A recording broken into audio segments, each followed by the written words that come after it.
오늘 함께 은혜 나누실 하나님 말씀은 느헤미야 6장의 말씀이 되겠습니다.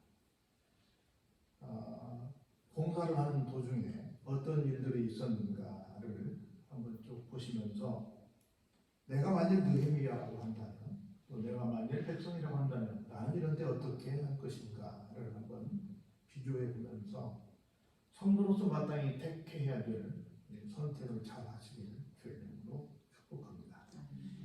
여기 6장 1절에 이렇게 시작합니다. 산발랏과 도비야와 아라비아 사람 게셈과 그 나머지 무리의 원수들이라고 시작합니다. 하나님께서 기뻐하시는 일이고 또 황제가 특별히 허락을 해서 진행하는 일임에도 불구하고 이 일을 정상적으로 하지 못하도록 많은 방해가 있었다. 심지어 얼마나 심하게 방해했냐면 방해한 사람을 가리켜서 원수다라고 말할 정도로 그냥 단순하게 방해하는 것이 아니라 진짜 작정하고 절대로 그 일이 이루어지면 안 되겠다 하는 생각을 갖고 방해했던 그런 원수들이 많았습니다. 우리가 무슨 일을 할 때 설사 그게 하나님의 일을 할지라도 또 좋은 일을 할지라도 반드시 반대의 사람들은 있을 수 있다. 그래서 반대의 사람이 있을 때 하나님 뜻이 아닌가? 이거 해서는 안 되는 일인가? 하고 우리가 약해지는 마음을 가지면 안 된다. 그럴지라도 꿋꿋하게 가야 될 길을 가는 것이다 라고 하는 것을 우리에게 일러주는 말씀이 6장 1절 전반부에 소개되는 말씀이라고 봅니다. 그때 보세요. 원수들이 내가 성벽을 건축하여 허물어진 틈을 남기지 아니했다는 말을 들었다 이렇게 시작합니다. 그러니까 쉽게 말한다면 이 성벽을 짰는데 그냥 그럴 일은 없겠지만 적당히 하지 않았다는 거죠. 허물어진 틈을 다 메꿨다 그 말은 뭐예요? 아주 꼼꼼하게 정말 철두철미하게 아주 자세하게 아주 정성 들여서 공사를 했다. 우리가 무엇을 하든 이 말씀처럼 정말 우리가 철두철미하게 해야 되겠다. 하나님의 일은 정말 정성을 다해서 철저하게 해야 되겠다 하는 말씀을 이 글귀를 통해 저는 은혜를 받습니다. 다시 한번 도전을 받고요. 그런데 그때는 아직 실제 완벽하게 완공을 한 건 아니에요. 아직 무엇은 안 달았어요? 벽은 쌓았는데 벽과 벽 사이 중간중간에 통로가 있을 텐데 그 통로에는 뭐가 있어요? 당연히 문이 있어요. 문은 아직 안 달았는데 그래도 정말 철두철미하게 다 해놨다는 것을 볼 수 있습니다. 일을 할 때 우리가 정말 꼼꼼하게 완벽하게 해야 한다는 걸 다시 한번 깨닫게 됩니다. 그때 더 이상 아무리 회유책으로도 안 되니까 새로운 작전을 이 원수들이 펼칩니다. 먼저 볼까요? 산발랏과 게셈이 직접 오지도 못하고 이 느헤미야에게 사람을 보냅니다. 그래가지고 이쪽 오라. 어디서 만나자고 해요? 오노라고 하는 한 평지에서 한 촌에서 서로 만나자고 말합니다. 그런데 물론 여기 자세히 나오지 않았지만 분명히 어떤 그럴싸한 이유를 줬을 거라고 봐요. 그런데 사실은 내 마음을 알아보니까 정말 이야기하자고 나오라는 거예요? 아니면 다른 궁금이가 있어요? 다른 궁금이 있었죠. 뭐 하려고? 느헤미야를 해치려고, 느헤미야를 죽이려고 나오라고 한 거였단 말이죠. 그래서 그걸 알고 내가 곧 그들에게 사자들을 보내서 말합니다. 뭐라고 말하냐면 내가 이제 큰 역사를 내려가지 못하겠노라. 어찌하여 역사를 중지하게 하고 너희에게로 내려가겠느냐. 이 사람은 크게 두 가지를 말해요. 하나는 나는 지금 어떤 역사하고 있다? 큰 역사하고 있다. 큰 역사. 두 가지죠. 하나는 하나님의 일이다. 그래서 이 역사는 큰 일이다. 두 번째는 국가적인 일이다. 그래서 이 역사는 큰 역사다. 다시 말해서 내 개인적인 일이 아니라 국가를 위한 일이고 나아가서 하나님을 위한 일이다. 이 큰 역사다. 이게 굉장히 이 사람의 마인드가 좋았고요. 두 번째는 뭐가 좋았냐면 어찌하여 역사를 중지하게 하고 너희에게로 내려가겠냐. 무슨 얘기예요? 내가 이것을 안 하면 나도 이 일을 직접 같이 하고 있는데 내가 직접 하면서 진두지휘를 하지 않으면 이 일은 어때요? 중지될 수밖에 없는 거예요. 그러니까 있으나마나 한 사람이 아니라 정말 필요한 사람. 우리 그 얘기잖아요. 처음에 술 마시러 가는 자리로서 근무하고 있었는데 그때 뭐라고 그랬어요? 너 언제 오렵냐? 다시 말해서 너는 내게 필요한 사람인데 또 언제 갔다 오려고 그러면 왕비로 물었잖아요. 그것처럼 똑같은 얘기를 합니다. 절대로 누구를 시키고 나는 그냥 있어도 그만 없어도 그만이 아니라 그 자리에 내가 없으면 뭐가 돼요? 일이 중단되는 상태가 발생한다는 거죠. 그래서 절대로 빠져서는 안 됩니다. 우리가 일반적으로 지도자들이 이렇게 일해요. 아니면 그냥 일 시켜놓고 자기들은 딴짓해요.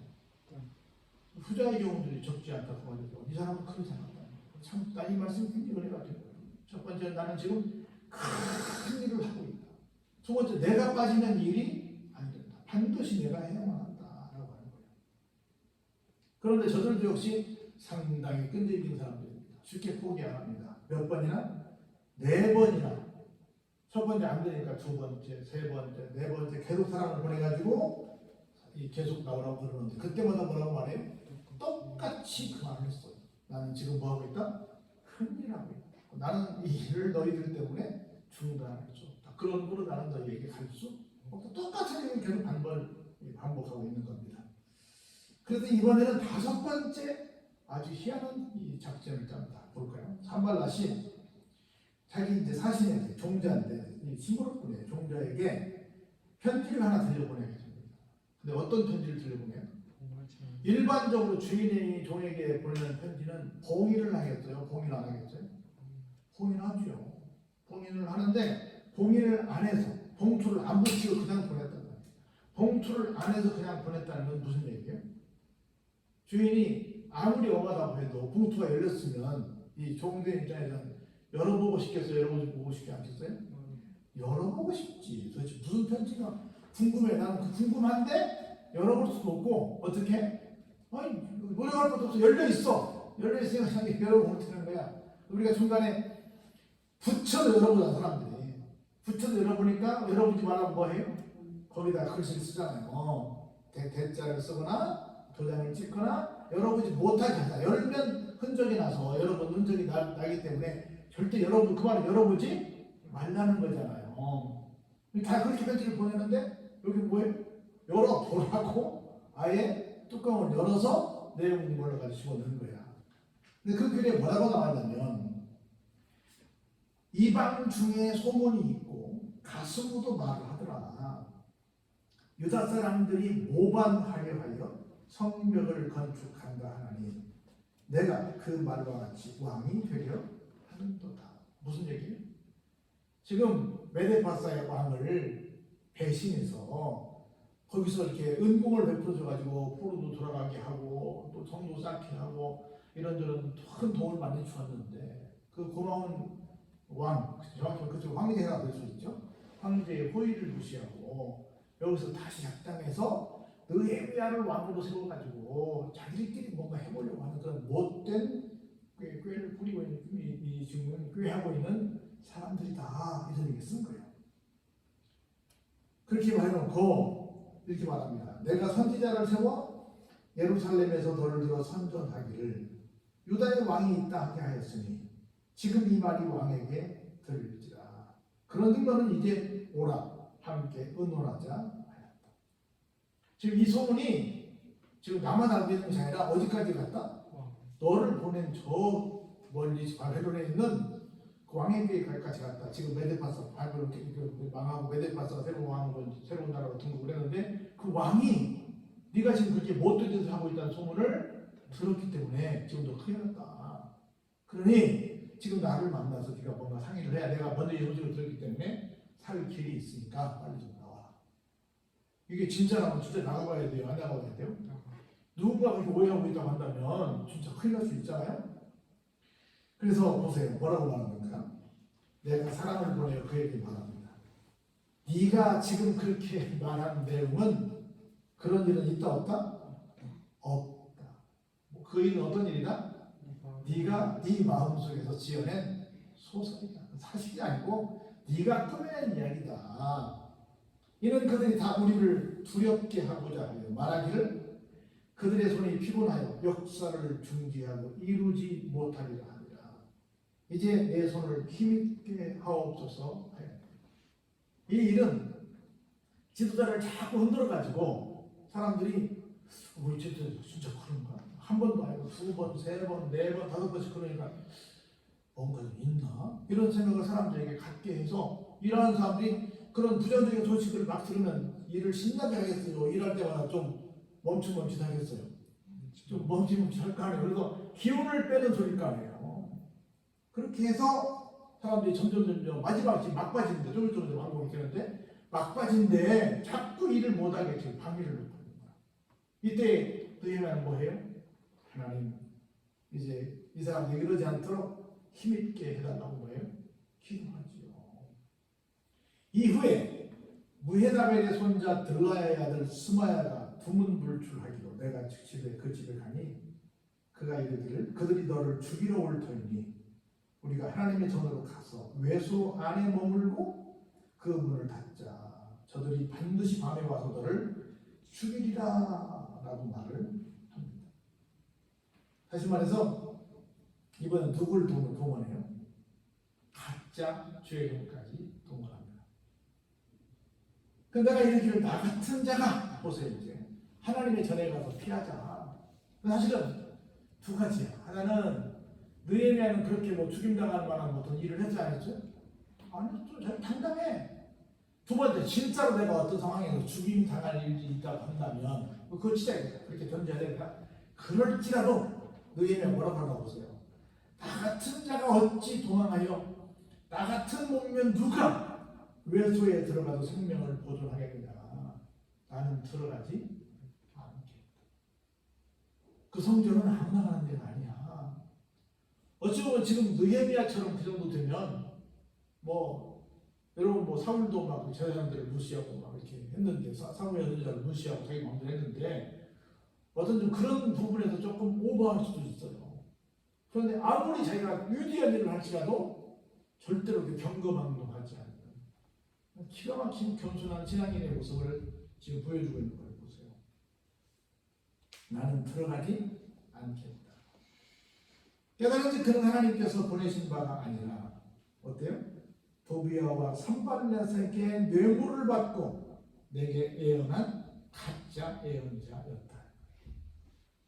그러니까 막 네 번씩이나 말도 안 되는 편지를 말도 안 되는 만나자는 요청을 하고 다섯 번째는 막 편지를 보내고 여섯 번째는 이렇게 막 말도 안 되는 뇌물을 써가지고 자기를 성전으로 끌어들여서 엉뚱한 짓을 하게 하는 안 했지만 할 뻔했던 그런 위기에 자꾸 자기를 좀 몰아넣고 있는 것을 볼 수 있습니다. 왜냐하면 보세요. 13절에 그들이 이런 뇌물을 준 까닭은 뭐예요? 나를 두렵게 하고 이렇게 함으로 범죄하게 하고 악한 말을 지어 나를 비방하려 함이었느니라. 이것 때문에 한 거예요. 그래서 보세요. 내 하나님이여 도비아와 산발락과 여선지 노아디아와 그 남은 선지자들 곧 나를 두렵게 하고자 한 자들의 소행을 기억하옵소서. 중간중간에 계속해서 하나님께 뭐해요? 기도해요. 그러면서 일을 진행해 왔어요. 드디어 우리 15절을 한번 같이 볼까요? 성벽 역사가 얼마 만에 52일 만인 엘로를 25일에 끝났다. 할렐루야. 그렇게 뭐 얼마나 많은 여러 가지 방해가 있었고 어려움이 있었어요. 그럼에도 불구하고 52일 만에 2달도 안 돼서 이 일이 끝이 납니다. 보세요. 우리의 모든 대적과 주위에 있는 이방 족속들이 성벽이 다 완성됐다는 걸 듣고 어때요? 크게 두려워하고 낙담하게 됐다는 거예요. 왜요? 누가 했다는 걸 알기 때문에? 아니, 느헤미야가 있지. 아니요. 하나님께 했다. 느헤미야가 계속해서 지금 이 일은 누가 했다고 말했어요? 하나님이 했다. 아, 내가 말했다고 해요. 어떻게 보면 진짜 느헤미야의 말이 있었잖아요. 근데 그는 끊임없이 내가 처음에 이 일을 시작하기 전에 저쪽에서 포로로 끌어갔을 때 거기서부터 시작해서 계속 누가? 하나님의 선한 손이 나를 도우시사 이렇게 됐다는 얘기를 계속 고백했잖아요. 계속 하나님이 그러니까 사람들이 다 뭘로 이루어진 줄 알아요? 하나님이라는 분 때문에 됐구나라는 걸 누가? 이방인들도 인정하게 됐다는 거예요. 할렐루야? 이렇게 말한 것은 누구 덕이다? 느헤미야의 신앙 고백 덕이다라고 하는 거예요. 느헤미야가 고백을 했습니다. 또한 그때 유다의 귀족들이 어때요? 여러 번 도비아에게 편지하였고 도비아의 편지도 그들에게 이르렀으니 도비아는 아라의 아들 스가냐의 사위가 되었고 도비아의 아들 여호하난도 베리게의 아들 무슬라의 딸을 아내로 맞이하였으므로 유다에서 그와 동맹한 자가 많으니라. 그들이 도비아의 선행을 내 앞에 말하고 또 내 말도 그에게 전하여 도비아가 내게 편지하여 나를 두렵게 하고자 하였느니라. 이렇게 영향력 있는 사람까지 동원해가지고 계속해서 이런 사람들도 이렇게 말합니다. 저런 사람 저렇게 말합니다. 당신에 대해서 이렇게 말합니다. 해가지고 그냥 어지간한 말로는 안 통하니까 자꾸 나름대로 보면 흔들릴 만한 사람들을 동원해서 그런 이야기들만 만들어가지고 계속해서 오늘날 말하면 뭐예요? 가짜 뉴스. 누구도 그러대 해가지고 정상적인 일을 못하게 하고 오히려 사람들의 마음을 두렵게 하는 안타까운 상황을 계속 만들어내고 있는데 그럴지라도 너희는 꿋꿋하게 자기 할 일을 해. 이제는 성벽을 짓고 이제는 드디어 직장에서 뭐해요? 지도자들을 세우게 돼서 정말 나라를 더 견고하게 하는 모습을 볼 수 있게 됩니다. 그럼 우리가 이 말씀을 통해서 하나님의 일을 할지라도 반드시 누구는 있다? 말하기도 좀 그렇지만 원수가 있다.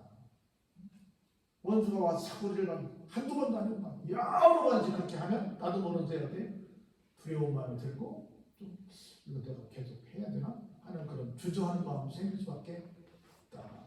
그때마다 너희는 어떻게 했다? 기도했다. 하나님 우리 손에 힘을 주세요. 그래서 기도했다. 하나님 저들의 소행을 기억하옵소서라고 기도했다. 끊임없이 지혜롭게 그들의 말을 잘 막으면서 했다. 그리고 단순히 지시만 하지 않고 본인도 직접 나서서 그 일에 동참해서 본인이 빠지게 되면 일이 중단될 정도로 그렇게 함께 동역했지 말로만 하는 사람이 아니었다. 거기 있어도 되고 없어도 되는 사람이 아니었다는 거예요. 그래서 결국은 공사한 지 52일 만에 완공이 되는 놀라운 쾌거를 거두게 되었다라고 하는 겁니다. 우리가 살면서 여러 가지 많은 장애물들이 있을 수 있습니다. 그런 장애물들을 다 극복하는 우리의 믿음이 되기를 주의 이름으로 축원합니다.